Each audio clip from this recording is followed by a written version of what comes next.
Dios quiere que todos seamos salvos, pero Dios aborrece el pecado. Y el que esté en pecado no puede estar delante de Dios.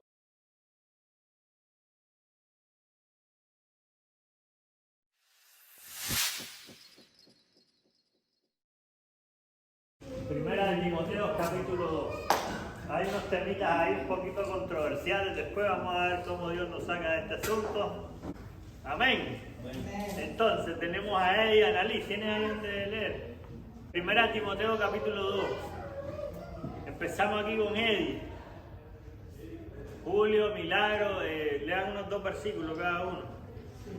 Exhorto ante todo a que se hagan rogativas, oraciones, peticiones y acciones de gracia por todos los hombres, por los reyes y por todos los que están en eminencia, para que vivamos quieta y responsablemente en toda piedad y honestidad. Porque esto es bueno y agradable delante de Dios nuestro Salvador, el cual quiere que todos los hombres sean salvos y vengan al conocimiento de la verdad. Porque hay un solo Dios y un solo mediador entre Dios y los hombres, Jesucristo hombre, el cual se dio a sí mismo en rescate por todos, de lo cual se dio testimonio a su debido tiempo. Para esto yo fui constituido predicador y apóstol, digo verdad en Cristo, no miento, y maestro de los gentiles en fe y verdad. Quiero pues que los hombres oren en todo lugar, levantando manos santas y sin ira ni contienda. Asimismo, que las mujeres se atavíen de ropa decorosa, con pudor y modestia, no con peinados ostentosos, ni oro, ni perlas, ni vestidos costosos, sino con buenas obras, como corresponde a mujeres que profesan piedad. La mujer habla en silencio con toda sujeción, porque no permito a la mujer enseñar ni ejercer dominio sobre el hombre, sino estar en silencio. Porque Adán fue formado primero, después Eva, que Adán no fue engañado, sino que la mujer, siendo engañada, incurrió en transgresión.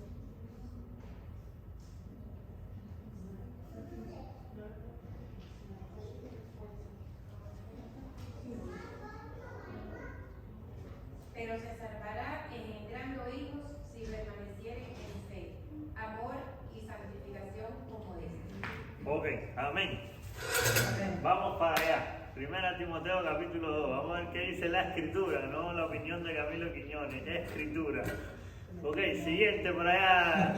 El versículo, Pablo está exhortando a la iglesia que se hagan rogativas, oraciones y peticiones y acciones de gracia por todos los hombres. Ahora, lo más probable es que la iglesia en Éfeso había dejado de orar por los perdidos. Recuerden que Éfeso, lo hablamos en ese libro, estaban los judaizantes introduciendo falsas doctrinas. Los falsos maestros habían introducido que la salvación solo era para los judíos y los prosélitos. Prosélitos son los discípulos del judaísmo. Siempre la religión que pone sus reglas y sus cosas, siempre pone que la salvación tiene que ver con las obras. Y normalmente las religiones, las sectas, las doctrinas creen que solo ellos tienen la verdad y que solo ellos pueden salvarse. O sea, hay como un exclusivismo religioso, ¿verdad? Que era enseñado en ese tiempo por los falsos maestros, que limitaba la salvación a los miembros privilegiados de cierta élite o de cierta falsa doctrina. Enseñanzas equivocadas que promueven casi todas las religiones. O sea, hace innecesaria la oración por los perdidos. Porque si ya tienes que hacer unas cuantas cosas, las haces y ya no tienes como que estar orando tanto porque tú estás haciendo, ¿verdad? Falsamente, esa es la línea que siguen casi todas las religiones. Vamos a ver qué dice Mateo 23:15. Ay de vosotros, escribas y fariseos, hipócritas, porque recorréis mar y tierra para hacer un prosélito, y una vez hecho, le hacéis 2 veces más hijos del infierno que vosotros. Ahí vemos a Jesús que está claramente encarando a estos falsos maestros, y aquí hay 2 detalles interesantes que a mí me llaman la atención. Bueno, uno es que esos falsos maestros dicen que recorren mar y tierra para hacer un prosélito, o sea, un discípulo. Y es un mensaje para la iglesia que estamos un poquito flojos, que a veces no queremos ni dar un mínimo paso para hacer ese discípulo que los falsos maestros sí están haciendo. Bueno, ese es un detalle ahí. Y lo otro es que lo que le están enseñando era algo equivocado, porque dice, lo hacéis 2 veces más hijos del infierno que vosotros. O sea, estamos claros que estaban enseñando una doctrina equivocada. Seguimos, entonces cuando dice rogativa, dice los perdidos tienen una gran necesidad de salvación y los creyentes siempre deberían pedir a Dios que suple esa necesidad. Esa es como la oración principal que debemos hacer nosotros por los perdidos. No está mal que oremos por los enfermos, oremos por, está bien que Dios los sane, los restaure, que es un trabajo y todo, pero la oración principal es por esos perdidos que puedan conocer a Cristo. Porque como dijo Jesús, es mejor entrar cojo en el infierno o endeudado o lo que sea, entrar en el reino de Dios, que entrar súper bien en el infierno. Entonces esta oración por los perdidos es muy importante y Pablo nos está diciendo que se hagan rogativas, peticiones, que viene del griego que significa acercarse a hablar en la intimidad. O sea, cuando hacemos rogativas, oraciones, peticiones, es como entrar en esa intimidad de orar con el Señor para hacer esa oración a favor de los perdidos. Y vamos a ver Romanos 8:26. De la misma manera, también el Espíritu nos ayuda en nuestra debilidad. No sabemos orar como debiéramos, pero el Espíritu mismo intercede por nosotros con gemidos indecibles. Cuando entramos en esa intimidad con Dios, una de las cosas que está diciendo Pablo es que oremos por todos los hombres, por los que no han conocido al Señor. Y los perdidos en general, y no solo los elegidos, porque se sabe, Dios sabe quiénes son los que van a ser salvos. O sea, Dios ya sabe. Pero nosotros no sabemos. Entonces nosotros tenemos esa responsabilidad de orar. Porque hay gente que seguramente cuando nosotros no conocíamos de Dios, la gente decía, pero este es imposible que llegue a los pies de Cristo. Y de alguna manera milagrosa, muchos de nosotros aquí estamos, gracias al Señor. Entonces nosotros tenemos que orar por los hombres porque no sabemos. El brujo que uno ve que está listo, Dios puede extender su mano y puede sacarlo de ahí. El ateo, el homosexual, el mujeriego, o sea, toda la lista que está en 1 Corintios 6, 9 y 10, toda esa lista, los estafadores, Dios puede alcanzar a cualquiera de ellos. Que Dios ya sabe quiénes son, solo que nosotros no sabemos. Por eso es que nosotros tenemos que orar por esas personas. Siguiente, porfa.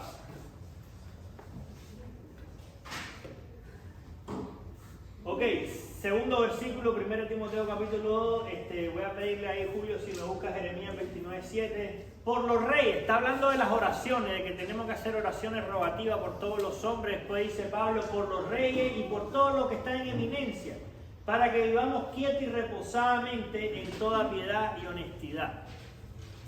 Entonces, esas personas que están en eminencia en ese tiempo, bueno, se refería a los reyes o personas que tienen puestos de autoridad.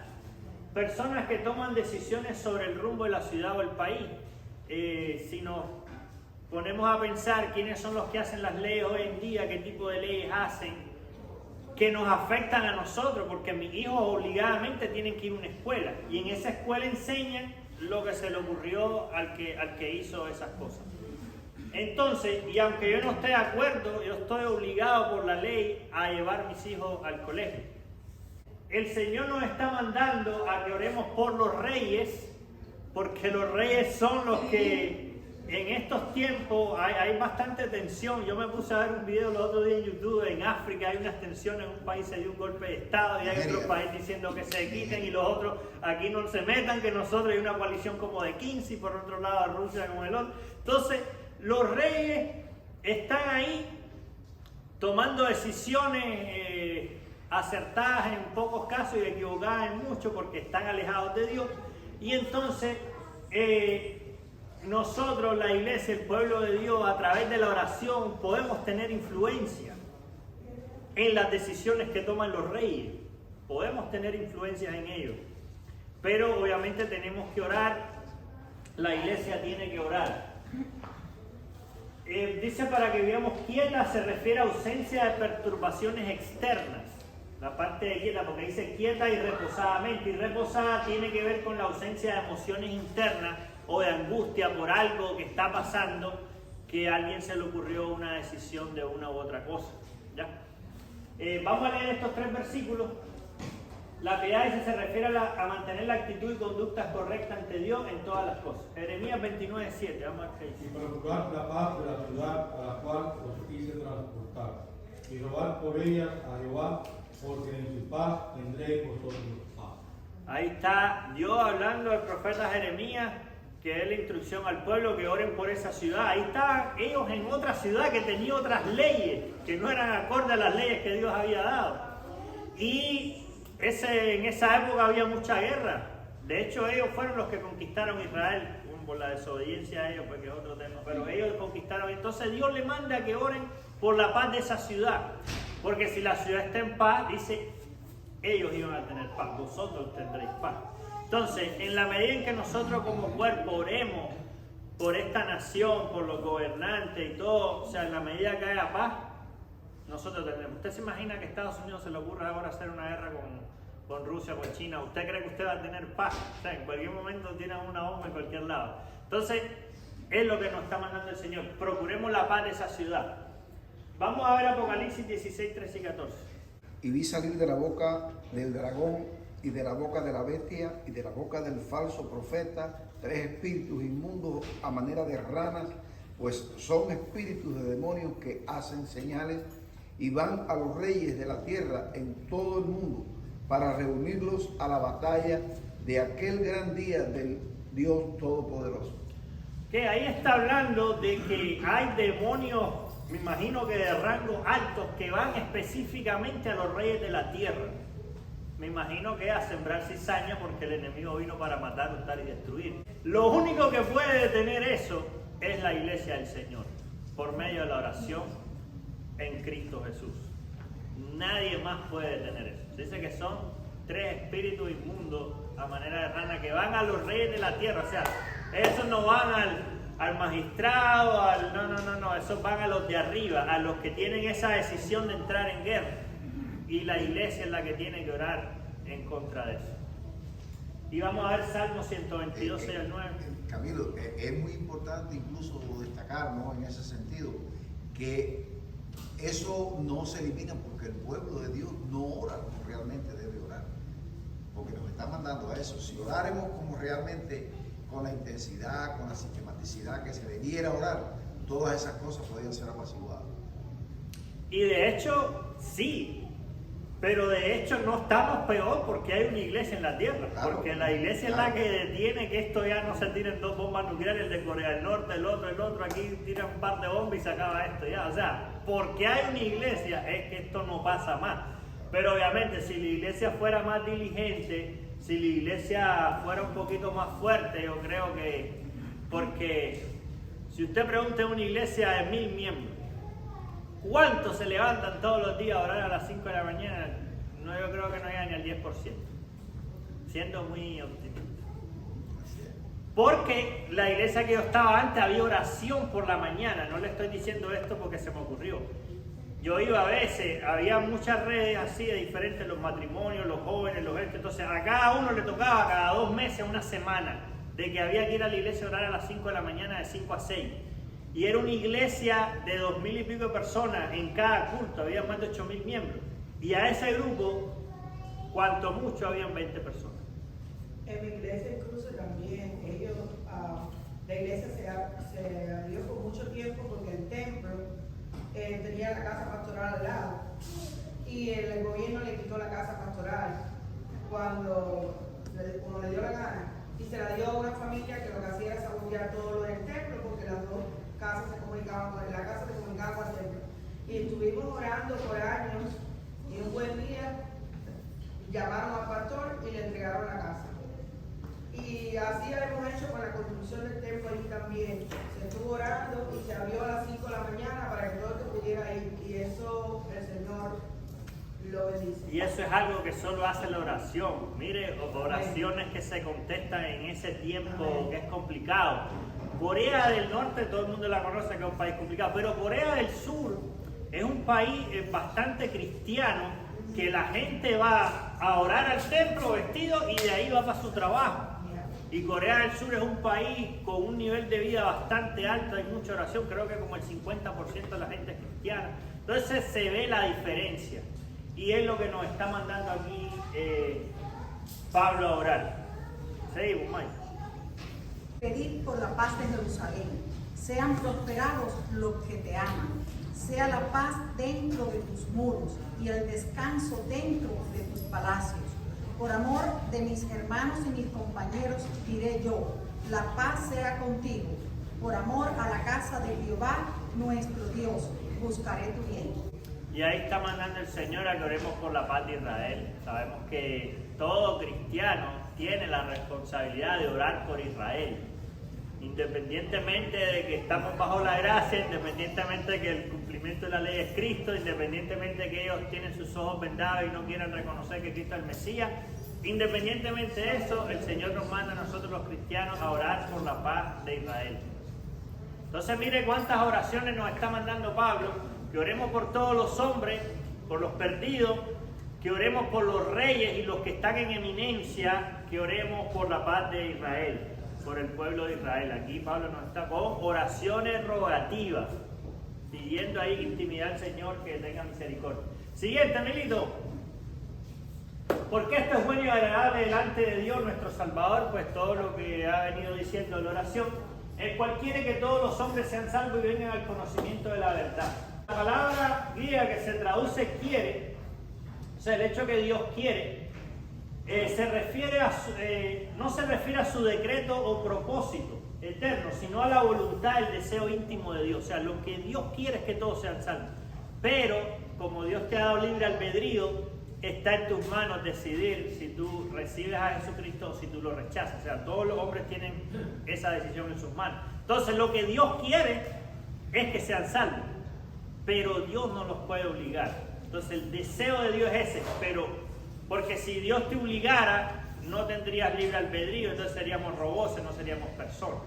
Porque entonces no sería un Dios justo si está el fulanito que mató a 4 y no quiere recibir a Cristo, no ha pagado, como que aquí alguien mate al otro y va al juez, el juez dice, no, haz lo que quiera, que se quede libre. O sea, uno diría, pero no hay justicia en este país. Entonces, en Dios tiene que haber una paga por ese pecado, y la paga la hizo Cristo. Entonces, si la persona rechaza a Cristo, no puede estar ahí con Dios. Vamos al Salmo 45:7. Has amado la justicia y aborrecido la maldad. Por tanto, te ungió Dios, el Dios tuyo, con óleo de alegría más que a tus compañeros. Ok, y el 5:4. Porque tú no eres un Dios que se complace en la maldad. El mal no mora en ti. Estamos claros que no puede haber mal ahí en la presencia, en el reino de Dios. Ahora, en su propósito eterno, Dios escogió a los elegidos para sacarlos del mundo. Esto ya lo habíamos hablado en la predestinación cuando vimos Efesios, que Efesios dice que en Él también vosotros fuiste sellados con el Espíritu Santo de la promesa. Eso ya lo estudiamos en Efesios, quedamos claros de que Dios ya sabe lo que va a pasar, Él ya sabe quiénes son, pero todo el mundo tiene la posibilidad de arrepentirse y buscar de Cristo. ¿Ya? O sea, todo el mundo tiene esa oportunidad ahí delante. Es como que te digan, mira, te doy la visa para Estados Unidos y te regalo el pasaje, pero tú no quieres ir al aeropuerto, no te quieres subir en el avión, ya no se puede hacer nada, pero ya te están dando todo, que es lo que tenemos en Cristo, tenemos todo, pero si no lo agarramos, pues ¿qué vamos a hacer? Juan 17:6. He manifestado tu nombre a los hombres que del mundo me diste, tuyos eran, y me los diste y han guardado tu palabra. Que son en la infinita sabiduría de Dios, que Dios ya hizo todo, que Él ya sabe quiénes son, pero como decimos, todos tienen la posibilidad. Y Dios está dando tiempo para que las personas se arrepientan. Este es bien interesante. Adelante en 2 de Pedro 3:9. El Señor no retarda su promesa, según algunos la tienen por tardanza, sino que es paciente para con nosotros, no queriendo que ninguno perezca, sino que todos procedan al arrepentimiento. Esto fue un pensamiento mío hace tiempo, decía yo, para mí que el tiempo de que Cristo tenía que venir ya pasó, pero en su gran misericordia Dios está extendiendo porque quiere que todos los hombres sean salvos, en su gran misericordia. A lo mejor no fue, tal vez no, es una cosa que me pasó por la mente, pero ese versículo a mí me deja pensando eso, de que sino que está dando tiempo, no queriendo que ninguno perezca. O sea, Dios no quiere que nadie perezca, sino que todos procedan al arrepentimiento. Pero ese tiempo se está acabando. Igual como cuando estudiamos el libro de Jeremías, que Dios dice, oye, vienen los babilonios, los van a conquistar, pues los seguían las fiestas, eso. Jeremías, estás hablando locura, ¿por qué hablas contra esta ciudad? Oye, vienen, ya cuando se oía que ya venían los caballos, oye, ¿qué hacemos, Jeremías? No, váyanse como esclavos. No, es que eso no nos gusta, ya no querían escuchar lo que había que hacer, pero antes no tenían que irse como esclavos, tenían que arrepentirse. Pero lo que pasa es que a medida que la cosa va avanzando, lo que te van a pedir es mayor. Primero le dijeron al pueblo, arrepiéntanse nada más y van a seguir aquí todos. No, eso es mentira. Ya cuando venía el ejército, bueno, Jeremías, ¿qué hacemos? Esperando que le dijera, no, solo arrepiéntense y quédense aquí. No, ahora tienen que irse como esclavos con ellos. No queremos eso. Bueno, vino Babilonia, arrasó todo y se fueron como esclavos. Entonces, porque a medida que va pasando el tiempo, Dios te va a pedir un poquito más. Porque no estás obedeciendo a lo primero que te dijeron. Entonces después te va a pedir más. No obedeces, después viene más y más hasta que después, de repente y sin remedio, será quebrantado. Porque hay un solo Dios y un solo mediador entre Dios y los hombres, Jesucristo hombre. Estamos más que claros en eso. Solo hay le puse uno ahí bien señalado, camino de salvación, que es Jesucristo. Vamos a buscar ahí, Eddie, si me buscas Hechos 4, 10, 13. Solo hay un mediador entre Dios y los hombres, Jesucristo hombre. Mediador se refiere a alguien que interviene entre dos partes para resolver un conflicto o para ratificar un pacto. Jesucristo es el único mediador que puede restaurar la paz entre Dios y los pecadores. Por eso tuvo que venir Él como hombre. Como dice la Escritura, cuando llegó el tiempo, vino Jesús nacido de mujer y nacido bajo la ley. Él tenía que venir como hombre para hacer esa unión nuevamente entre Dios y el hombre. Vamos a ver Hechos 4 del día del 13.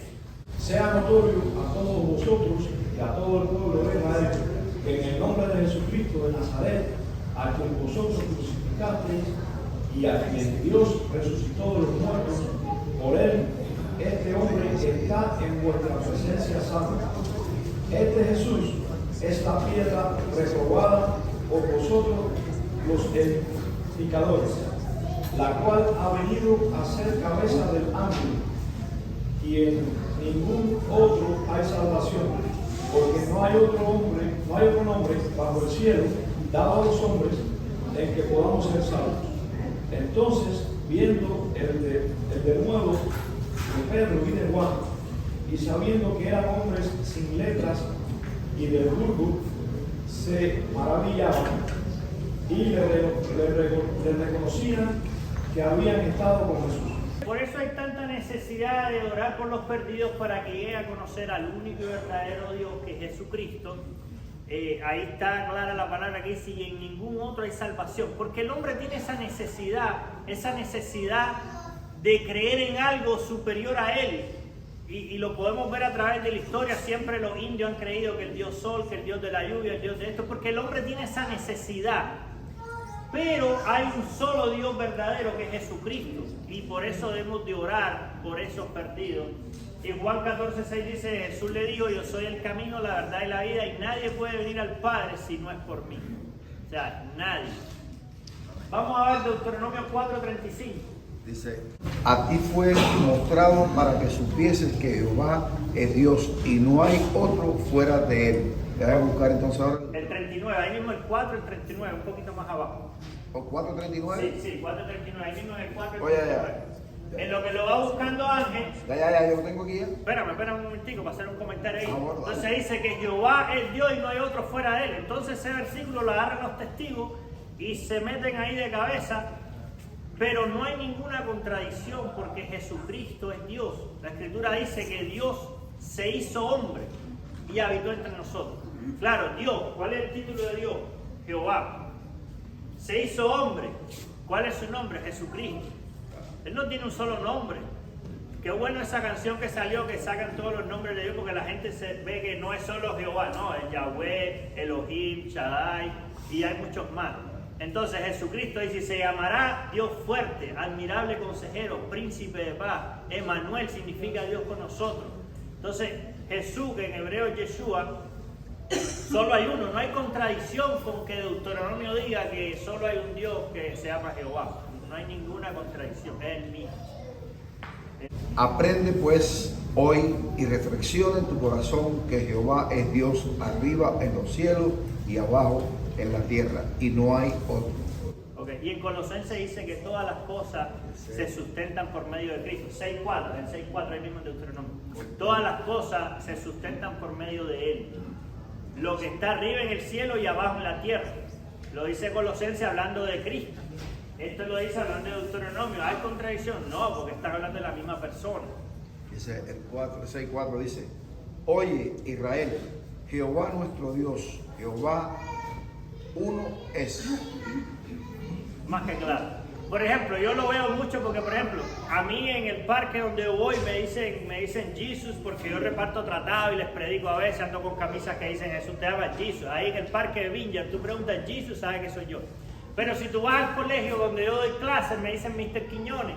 Si tú preguntas a ellos, no saben quién es. Ah, Mr. Quiñones sí lo conocen, el que da clase de matemáticas. Entonces, no es que sean dos personas, es la misma. Solo que aquí hace una función de profesor de matemáticas, tiene un nombre, Mr. Quiñones, y en el parque otra función de predicar, de hablar de Dios, de repartir tratados, y le dicen Jesus. Entonces, no son dos personas, es una sola, que tiene dos funciones. Entonces, Dios, su función de Dios, Él es Jehová, Elohim, Shaddai, Jehová Nisi, el Dios Todopoderoso. Jesucristo, en su función de Hijo, Él dijo, el Padre es mayor que yo. No es contradicción, no es que Él esté diciendo que el Padre es otro y Él no, es que en su función de Hijo, Él dice que el Padre es mayor que yo, pero es la misma persona.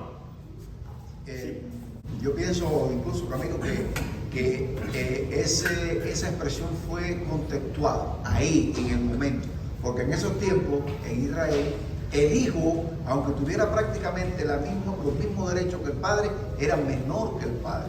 Y para contextualizar esa unión, Él lo expresa así. Sí, y Jesús dice, cuando en Colosenses dice, no estimó el ser igual a Dios como cosa que aferrarse, sino que se despojó a sí mismo. Entonces Él se despojó a sí mismo, se hizo Dios, se humilló a la condición de hombre. Entonces ahí en esa condición es que dice el Padre es mayor que yo. Pero no es que sea otra persona, es el mismo.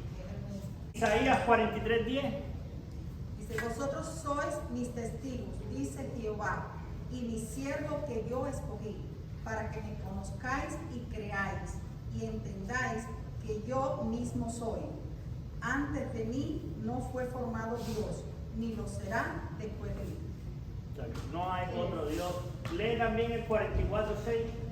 Así dice Jehová, Rey de Israel y su Redentor, Jehová de los ejércitos.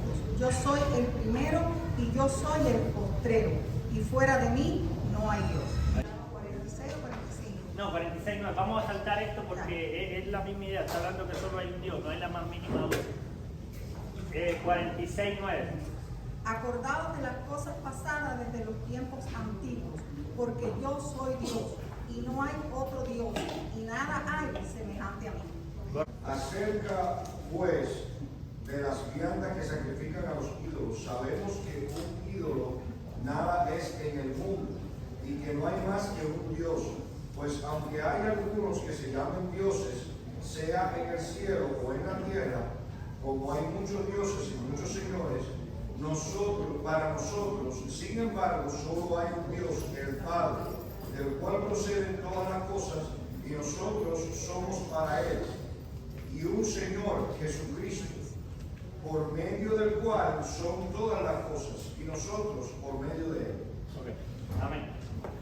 Bueno, entonces hablamos que mediador, solo hay un mediador, Jesucristo, el único que puede restaurar la paz entre Dios y los pecadores, porque la ley decía que sin derramamiento de sangre no hay perdón de pecado. Entonces tuvo que venir Cristo a derramar esa sangre para pagar por nuestros pecados.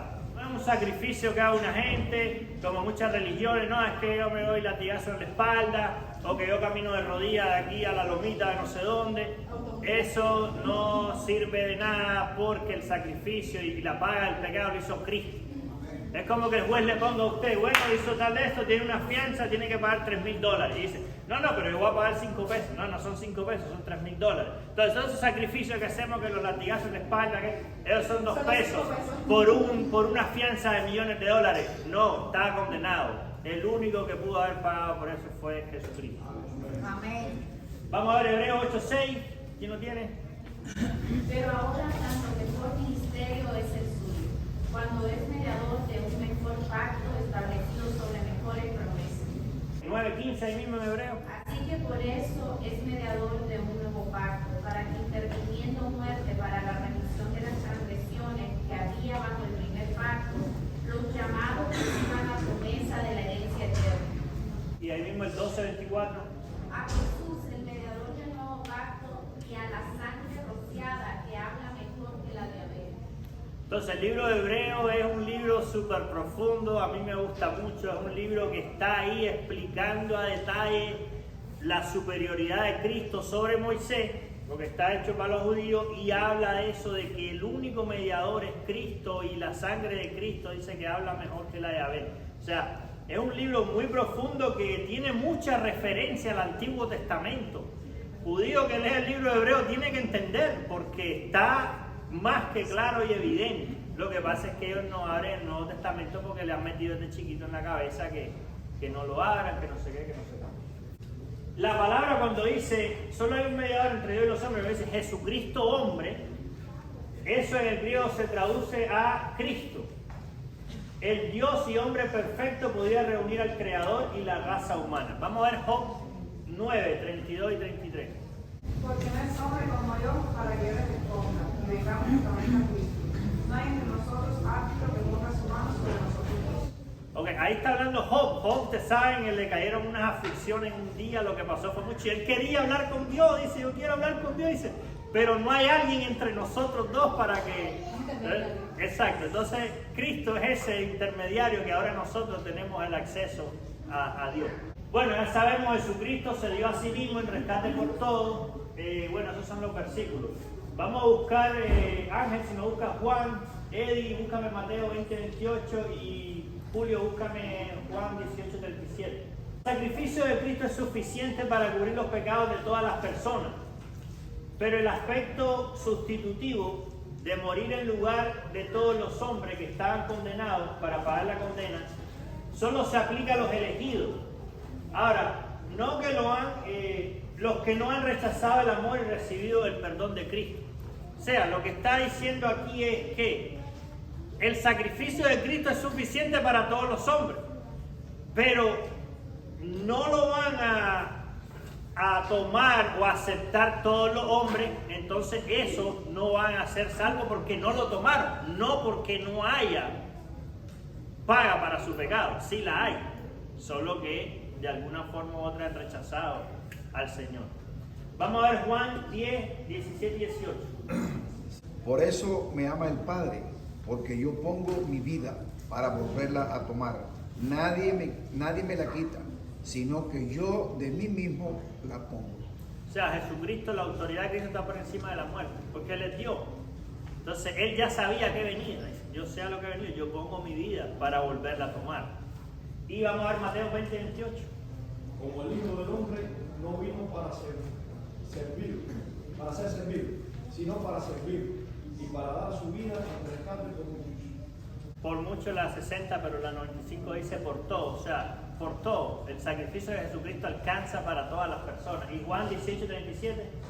Le dijo entonces Pilato, luego, ¿eres tu rey? Respondió Jesús, tú dices que yo soy rey.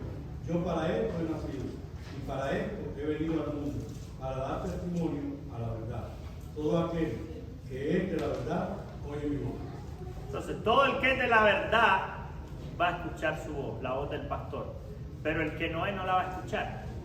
Y es interesante cómo el entender la Escritura es por fe, no es por conocimiento académico. Hay gente que quiere entenderlo académicamente. No, pero explícame por qué el hombre tal y tal y tal, académicamente. Pero Hebreos dice, por la fe comprendemos que el universo fue hecho por la palabra de Dios.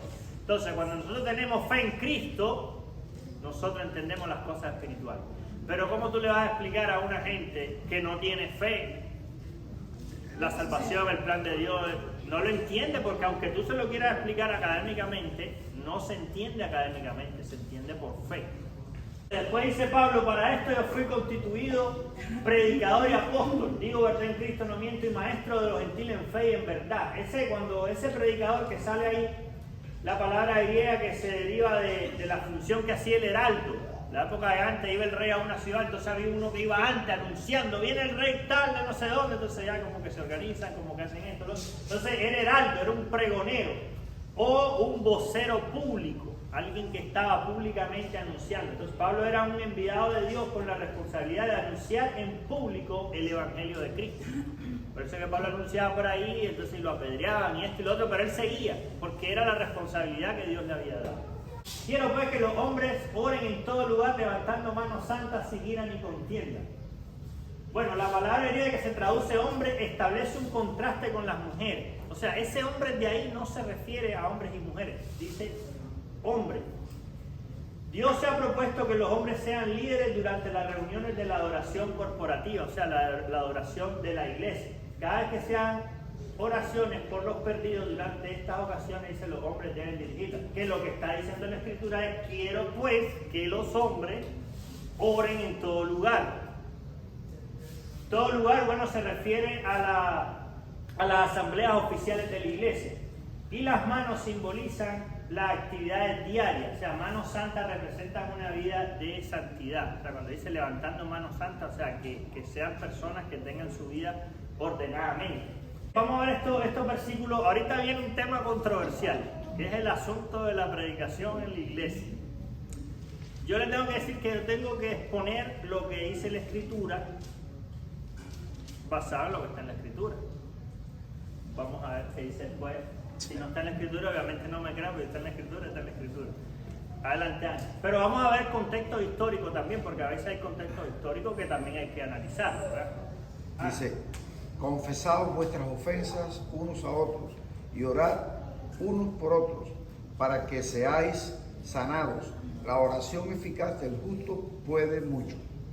Ok, ahí está hablando de la oración eficaz del justo, que es lo que está diciendo Pablo aquí. Acuérdense que al inicio vimos que Pablo mandó a que oráramos por todos los hombres, por los perdidos, mandó a que oráramos por los que están en eminencia, por los reyes, los que están en eminencia, y después Pablo mandó a que oráramos por la paz de Israel. ¿Ok? Santiago 1:20, porfa. Porque la ira del hombre no obra la justicia de Dios. Y Ángel, lo que le dio a Ángel fue de que, repetirme otra vez ese versículo. La oración eficaz del justo puede mucho. O sea, la oración eficaz del justo, y nos está diciendo Pablo, mano santa, sin ira ni contienda. O sea, la oración de esa persona que está en orden. Y vamos a ver Lucas 52 y 56, Lucas 9. Y envió mensajeros delante de él, los cuales fueron y entraron en una aldea de los samaritanos para hacerle preparativos, mas no le recibieron, porque su aspecto era como de ir a Jerusalén. Viendo esto, sus discípulos Jacobo y Juan dijeron, Señor, ¿quieres que mandemos que descienda fuego del cielo, como hizo Elías, y lo consuma? Entonces, volviéndose a él, lo reprendió diciendo, vosotros no sabéis de qué espíritu sois, porque el Hijo del Hombre no ha venido para perder las almas de los hombres, sino para salvarlas. Y se fueron a otra aldea. Correcto, ahí está claro, ese es Juan, que en las epístolas de Juan él habla, hermano, amémonos los unos a los otros, que el amor, dijo, Señor, que descienda fuego del cielo y nos consuma a todos. Jesús le dijo que no, porque ahí Juan todavía no tenía el entendimiento. Se ve que ya estaban aprendiendo las escrituras, porque dice, ¿quiere que digamos eso como lo hizo Elías? O sea, ellos ya estaban leyendo escritura, ¿no? Pero eso le dice, no, ustedes no saben de qué espíritu soy, espérense ahí. Porque no se trata de, no es por la fuerza. Exacto, es estar en orden delante de Dios y orar, mucha oración.